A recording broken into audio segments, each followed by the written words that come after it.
WBTV, on your side. WBTV News starts right now.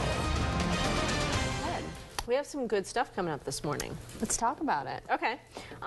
We are helping you get a very lush green lawn this spring. My lawn looks terrible right now, so... Is it brown? It's like weedy and brown. It's not in a good place.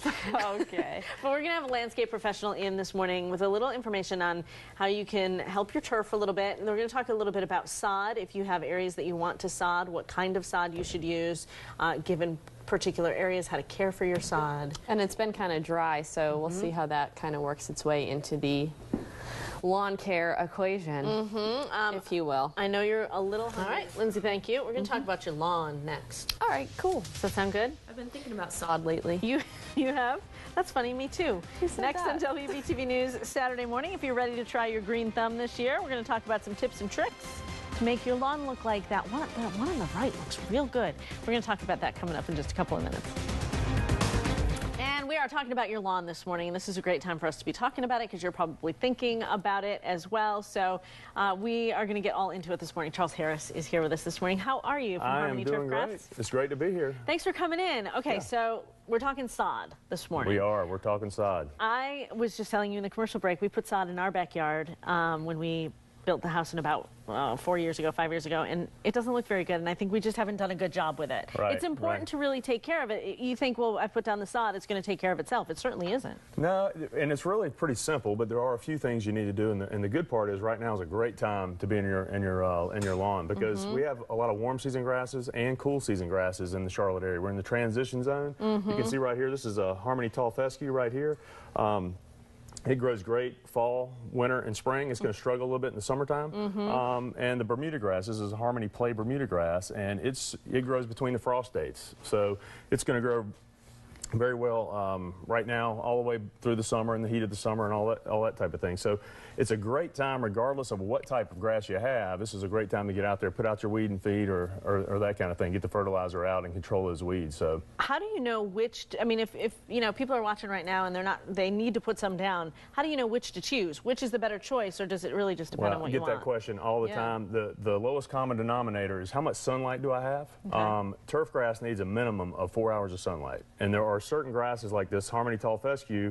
It'll grow in 4 to 6 hours of sunlight. A lot of this Harmony Bermuda grass is going to need full sun. We call that 8 hours of sunlight. Okay. So you got to figure out how much sunlight you have, and then you kind of go into the category. The other thing is, what's the intended use of the space? What am I going to do with it?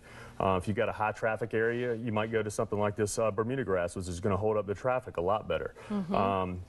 If you just have if you do have a shade environment, then you're going to want to go to a tall fescue or a zoysia or something like that. So. Is it going to take hold right away? I mean, at what point should we start to worry? Maybe I got bad sod versus it's just not taking hold. Right. Well, the best thing to do, and that's why it's such a great time to do it now, because regardless of what type of grass you have, you want to sod it while it's actively growing, and that's what's great about doing it now. The Bermudas, the zoysias, they're waking up. The frost is behind us, so you're really in a great shape to go ahead and put that in. Really, if you go and put the sod down, you just want to make sure you got dirt on dirt. You know, if you're putting if you got a bad area in your lawn right now, just scratch that up. You just want to make sure that you're putting the back of the sod pad is going on the dirt in the lawn, not on top of grass, because it'll form an air pocket under there, and it won't take. So, but about 7 to 14 days right now, you ought to be rooted in. Okay, and we have about 45 seconds left, but I want to get to watering. Okay.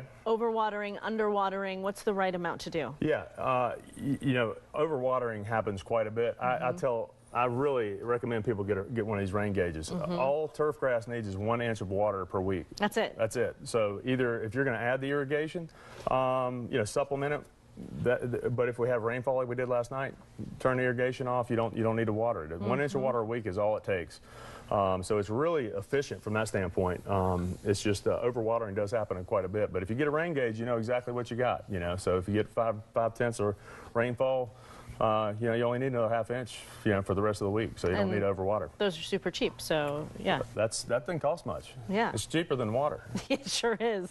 If people want to learn more, where can they find more information? HarmonyBrands.com. We've got a lot of great information, maintenance blog out there. Great place to go get some more information. Well, thanks for coming in. Absolutely. Good advice. Great to be here. We appreciate it. It's almost 7 o'clock. We'll be right back after this.